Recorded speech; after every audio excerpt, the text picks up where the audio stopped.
Bu 2-3 aydır sınavlara hazırlanıyoruz. Çok güzel geçti hazırlanmamız. Sınavlara katıldık. Sorular biraz uzundu. Biraz daha kısa olması daha güzel olur. Teşekkür ederiz. Bu sınavı düzenleyen Peygamber Sevdaları düzenlemiş olduğu siyer sınavına katıldık. Geçen sene de az bir farkla umre ödülünü kaçırmıştık. Bu sene inşallah çıtamızı yükselttik. Allahu Teala bu sınavı düzenleyen Peygamber Sevdalarından razı olsun. Katılan bütün arkadaşlara çok teşekkür ederim. Allah razı olsun. Kitabı 3 kere bitirdim. Birinci kategorideyim. Umre'de var. Amacım umreyi kazanmak. Siyer sınavında hepsi kolaydı. Savaşlarda biraz zorlandım. Hazırlayandan Allah razı olsun. Ben Karabulut 5. sınıf öğrencisiyim. Birinci kategoride sınava girdim. İlk kez siyer sınavına katılıyorum. Umre ödülünü kazanmak istiyorum. Birinci kategoride yer aldım. Bu siyer sınavını hazırlayanlardan Allah razı olsun. Antalya'dan katılıyorum. 3 aydır siyer sınavına çalışmaya kitabı 3 kere okudum. 2 kere okudum. 3 aydır çalışıyorum siyer sınavına. Umre'yi kazanmak için siyer sınavına katıldım. İnşallah kazanırım. Bu sınavı hazırlayanlara Allah razı olsun. 8. sınıf öğrencisiyim. Bu sene siyer sınavına hazırlanıyorduk.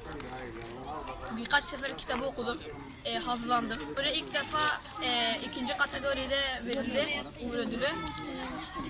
Kazanmayı düşünüyorum. İnşallah da kazanacağım. Siyer sınavına 3. kez giriyorum. Sınav soruları kimileri kolaydı, kimileri zordu.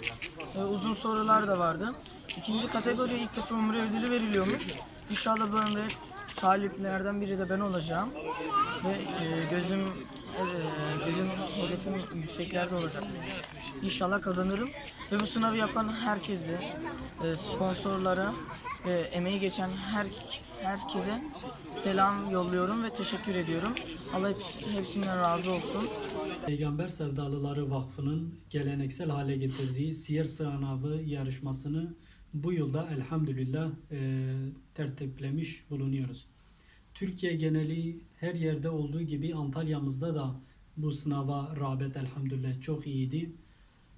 Merkezde Antalya merkezde 2 tane merkez konumunda yerde sınav yaptık. İlçelerimizde Antalya, Alanya, Manavgat bir de Kumluca'da sınavı tertiplenmiş bulunuyoruz.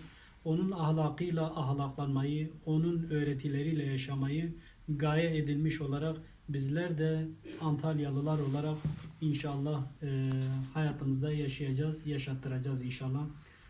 Her sene olduğu gibi ayrı bir kaynak, ayrı bir kitaptan, ayrı bir bakış açısıyla Hazreti Peygamber'in hayatını bizde anlattırmaya çalışıyoruz, okutturmaya çalışıyoruz. Emeği geçen herkese teşekkür ediyoruz.